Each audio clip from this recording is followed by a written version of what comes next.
తెలుగు వారి number 1 choice Telugu matrimony.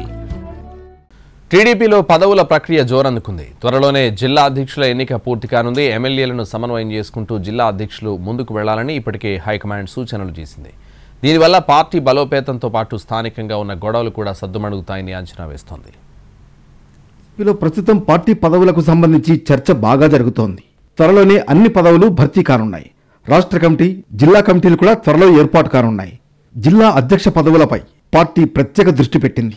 ఈసారి జిల్లా అధ్యక్ష పదవికి కొన్ని జిల్లాల్లో 2-3 పోటీలో ఉన్నారు. పార్టీ అధికారంలో ఉండడంతో డిమాండ్ బాగా పెరిగింది. అయితే జిల్లా అధ్యక్షుడు పార్లమెంట్ ఇన్ఛార్జిగా కూడా బాధ్యత నిర్వహించాల్సి ఉంటుంది. దీంతో పోటీ ఎక్కువైంది. జిల్లా అధ్యక్షుడు ఎమ్మెల్యేలతో సమన్వయంపై ప్రత్యేక దృష్టి పెట్టాలి. టీడీపీ అధిష్టానం ఆ దిశగా నిర్ణయం తీసుకోనుంది.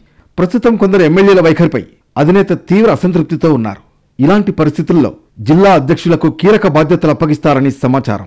ఇటీవలే మంత్రి లోకేష్ సీనియర్ నేతలు, కోఆర్డినేటర్లతో సమావేశమయ్యారు. త్వరలోనే పార్టీ పదవులు భర్తీ చేస్తామని ప్రకటించారు. దీంతో జిల్లా అధ్యక్ష ఎన్నిక ప్రక్రియ కూడా త్వరలోనే పూర్తి చేస్తారని సమాచారం. అలాగే యువతకు కీలక బాధ్యతలు ఇవ్వనున్నట్లు తెలుస్తోంది.